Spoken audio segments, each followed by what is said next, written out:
सिर्फ 69 रुपीज में Lucknowi biryani. City bus stand के सामने बी ग्रैंड फैमिली रेस्टोरेंट में सिर्फ 69 रुपीज में मिलेगी बारिश के इस मौसम में एक कप सही कॉम्बो।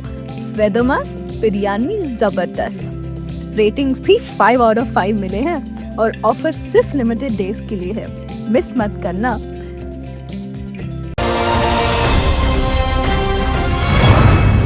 मैं हूं आबिद हुसैन शेख, आपका खैर मकदम है 4TV न्यूज कर्नाटक एक्सप्रेस में। सबसे पहले नजर आज की हेडलाइंस।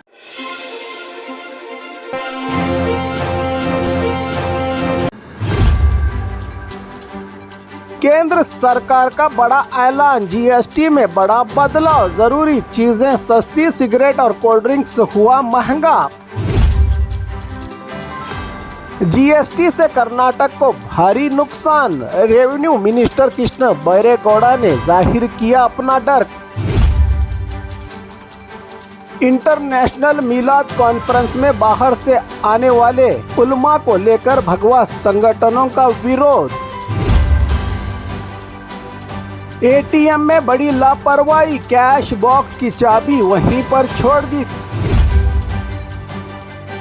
लेडी कंडक्टर का घमंड, स्टूडेंट्स का प्रोटेस्ट।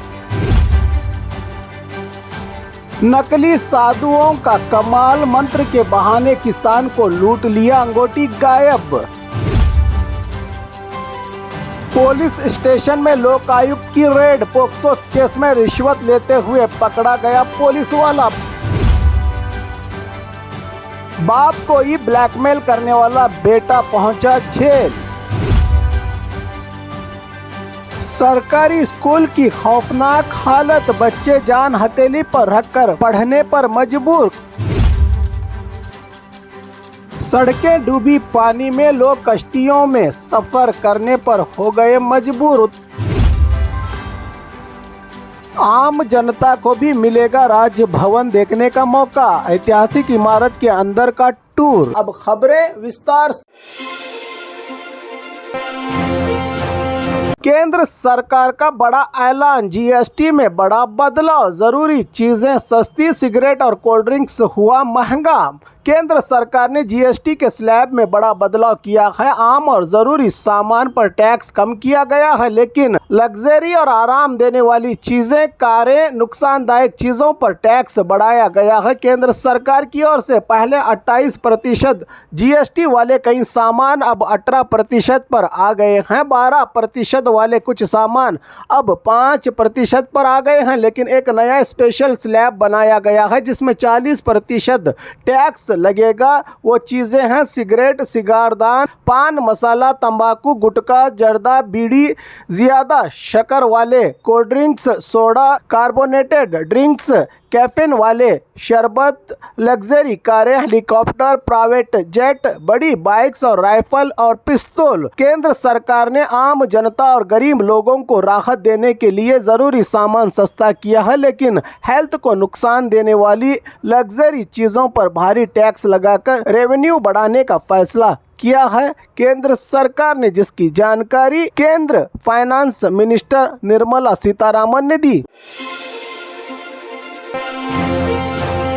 जीएसटी से कर्नाटक को भारी नुकसान, रेवेन्यू मिनिस्टर कृष्ण बैरेगौड़ा ने जाहिर किया अपना डर। कर्नाटक के रेवेन्यू मिनिस्टर कृष्ण बैरेगौड़ा ने कहा कि नई जीएसटी पॉलिसी से राज्य को भारी नुकसान हो रहा है। जीएसटी लागू होने के बाद से अब तक हर साल औसतन 70,000 करोड़ रुपयों का रेवेन्यू घट गया है। सिर्फ 2024-25 में ही तकरीबन 15,000 करोड़ और इससे भी ज्यादा नुकसान होने का अंदेशा जताया है। मिनिस्टर ने अगर आमदनी पुरानी रफ्तार से बढ़ती तो 2024 और 25 में राज्य की आमदनी 1,07,846 करोड़ होनी चाहिए थी, लेकिन असल आमदनी सिर्फ 77,169 करोड़ ही रही है। एक ही साल में 3,067 करोड़ की कमी आई है। पिछले सालों में भी मुसलसल नुकसान 2022 और 23 में 22,654 करोड़ और 2023-24 में 24,170 करोड़ का रेवेन्यू कम हुआ है। राज्य में केंद्र सरकार की टैक्स रेट में ये बड़ी तब्दीली कर्नाटक को और भी ज़्यादा फाइनेंशियल नुकसान होगा। जीएसटी कंपनसेशन की मुद्दत खत्म होने के बाद ये बोझ और बढ़ेगा राज्य में, जिससे राज्य सरकार का कहना है कि अगर यही हाल रहा तो आने वाले दिनों में विकास और तरक्याती कामों पर बुरा असर पड़ सकता है। इंटरनेशनल मिलाद कॉन्फ्रेंस में बाहर से आने वाले उलमा को लेकर भगवा संगठनों का विरोध। बेंगलुरु में ईद मिलाद प्रोग्राम में वीज़ा रूल्स का उठा सवाल। मंत्री ज़मीर अहमद खान ने दिया बयान। बेंगलुरु में ईद मिलादुन नबी इस बार 1500 साल का जश्न इंटरनेशनल कॉन्फ्रेंस फ्रीडम पार्क में होने वाले इस प्रोग्राम में कुछ बाहरी मुल्क से आने वाले मजहबी रहनुमाओं को बुलाने पर कंट्रोवर्सी खड़ी हो गई है। बताया जा रहा है कि वो टूरिस्ट वीज़ा पर भारत आए हैं, लेकिन वीज़ा रूल्स के मुताबिक टूरिस्ट वीज़ा पर कोई धार्मिक या पब्लिक प्रोग्राम में शामिल नहीं हो सकते। सोशल मीडिया पर यह मामला वायरल होने और भगवा संगठन के कार्यकर्ता और भगवा नेताओं के विरोध के बाद मंत्री ज़मीर अहमद खान ने खुलासा किया है। उन्होंने कहा कि टूरिस्ट वीज़ा पर आए हुए उलमा या धार्मिक रहनुमा किसी प्रोग्राम में हिस्सा नहीं ले सकते। ये कानून में साफ तौर पर लिखा है, इसलिए वो ईद मिलाद के प्रोग्राम में शामिल नहीं होंगे। मंत्री ने यह भी कहा कि इस टॉपिक पर गैर ज़रूरी अफवाहें फैल रही हैं, लेकिन सरकार कानून के मुताबिक ही चलेगी। एटीएम में बड़ी लापरवाही, कैश बॉक्स की चाबी वहीं पर छोड़ दी। गुलबर्गा के ताजनगर इलाके में एक एटीएम में बड़ी लापरवाही सामने आई है। एजेंसी के स्टाफ ने एटीएम में पैसे तो डाल दिए, लेकिन कैश बॉक्स की चाबी वहीं छोड़कर चले गए। इसी दौरान एक अनजान व्यक्ति ने चाबी से एटीएम खोलने की कोशिश की, मगर यहां मौजूद लोगों ने पकड़कर पुलिस के हवाले कर दिया। पुलिस को पता चला कि इस व्यक्ति का एटीएम एजेंसी से कोई ताल्लुक नहीं। इसे पूछताछ के लिए हिरासत में लिया गया है। यहाँ के लोगों ने मामले की वीडियो भी बनाई है, जो तेजी से वीडियो सोशल मीडिया पर वायरल हो गई है। ये मामला एजेंसी स्टाफ की लापरवाही को दिखाता है। एटीएम में इस तरह की लापरवाही बड़ी वारदात का सबब बन सकती है। पुलिस ने अब इस मामले में एजेंसी के मालिक को भी पुलिस थाना बुलाया है। लेडी कंडक्टर का घमंड, स्टूडेंट्स का प्रोटेस्ट। रामनगर के सरकारी कॉलेज के स्टूडेंट्स ने आज क्लासेस का बायकॉट करके बड़ा प्रोटेस्ट किया। स्टूडेंट्स का कहना है कि एक लेडी कंडक्टर ने इनसे गलत बर्ताव और बदतमीजी करके घमंड दिखाया। असल मसला ये था कि इन्होंने बस को कॉलेज के करीब रोकने की गुजारिश अपील की थी। इससे इनकार करने की बजाय स्टूडेंट के साथ गलत बर्ताव करके बुरा भला कहा। लेडी कंडक्टर पर आरोप लगा है। इस मामले के बाद कई कॉलेजों के स्टूडेंट्स ने भी इस प्रोटेस्ट में हिस्सा लिया। स्टूडेंट्स की डिमांड है कि कंडक्टर इनसे माफ़ी मांगे। आइंदा कॉलेज के करीब ही बस को कंपलसरी रोकनी चाहिए। स्टूडेंट्स का कहना है कि वो सिर्फ सहूलत चाहती हैं, बदसलूकी बर्दाश्त नहीं की जाएगी। अगर मसले का हल ना हुआ तो आने वाले दिनों में बड़ा आंदोलन करेंगी।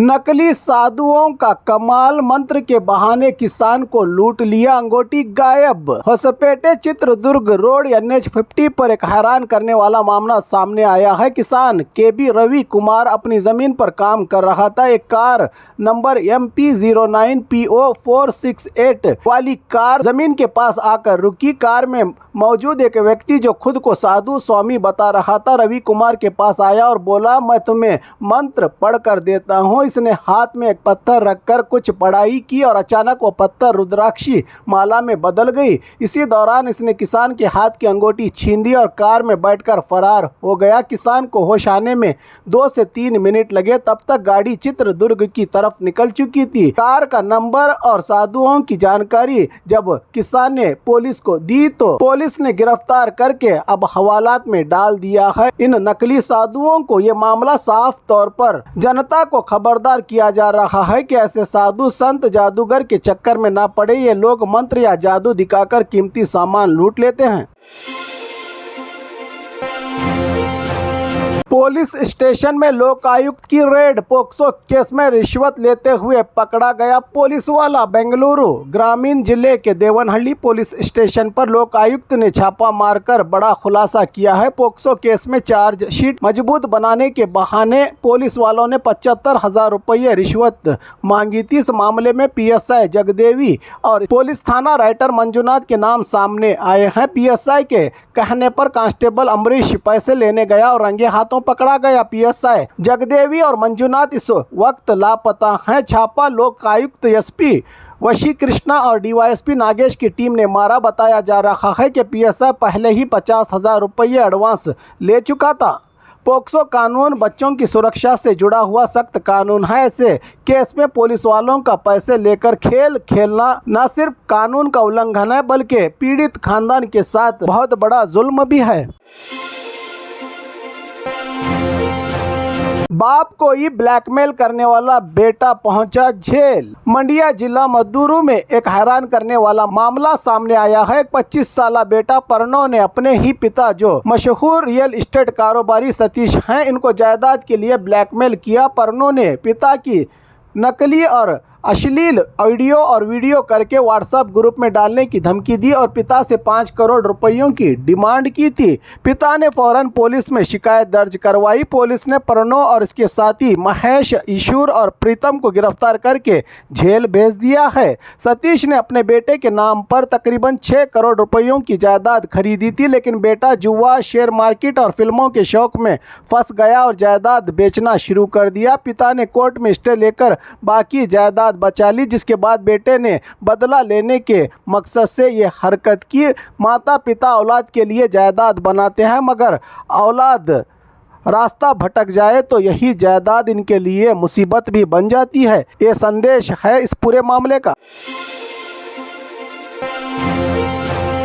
सरकारी स्कूल की खौफनाक हालत, बच्चे जान हथेली पर रखकर पढ़ने पर मजबूर। कर्नाटक के चामराजनगर जिला हन्नूर तालुका के हग्गन इंचे पालिया गांव में सरकारी स्कूल की हालत बेहद खराब हो चुकी है। इस स्कूल में रोजाना 30 से ज्यादा बच्चे जान के खौफ में बैठकर पढ़ाई करते हैं। बारिश होते ही छत से सीमेंट झड़ने लगता है, दीवारों में दरारें पड़ी हुई हैं और ऊपर से छत किसी भी वक्त गिरने का खतरा बना हुआ है। माँ बाप और स्टूडेंट्स कई बार शिक्षा विभाग और यहाँ के नेताओं से अपील कर चुके हैं, लेकिन किसी ने अब तक ध्यान नहीं दिया। बच्चों ने मजबूर होकर एक वीडियो बनाकर राज्य के सीएम सिद्धरामैया से सीधे तौर पर फरियाद की है कि सर जी, हमारी स्कूल को बचाएं, हमें पढ़ने के लिए सुरक्षित जगह दीजिए। ये वीडियो सोशल मीडिया पर वायरल हो गया है। पिछले 1 साल में जिला चामराजनगर के तकरीबन 23 से ज़्यादा सरकारी स्कूल बंद हो चुके हैं क्योंकि यहां एडमिशन 0 पर है।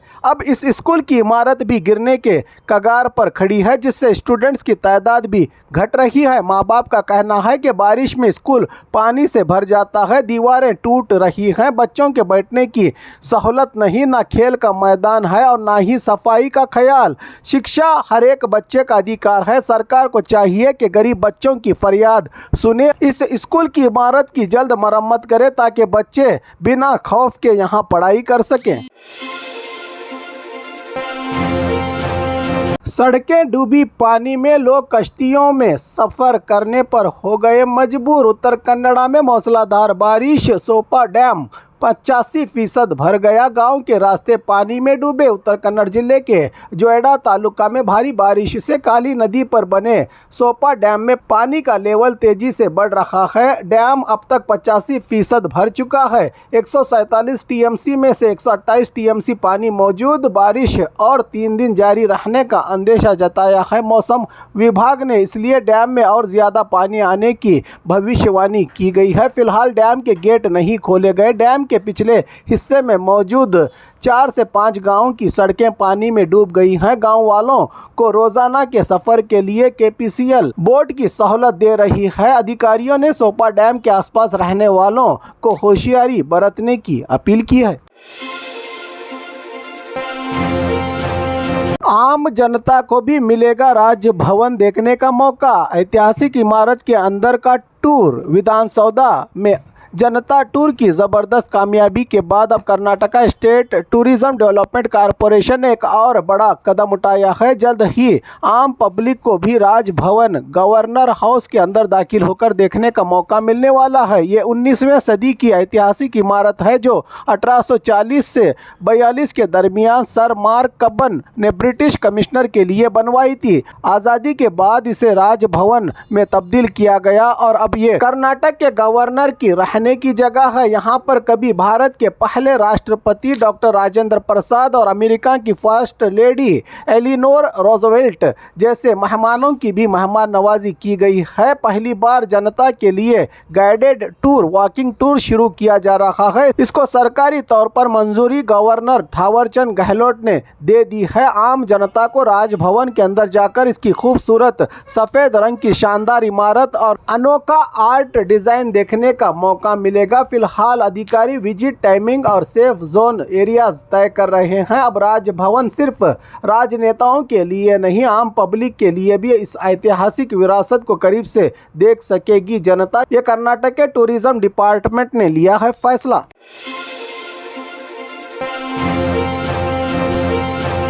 और खबरों के लिए देखते रहिए 4 टीवी न्यूज़ कर्नाटक एक्सप्रेस।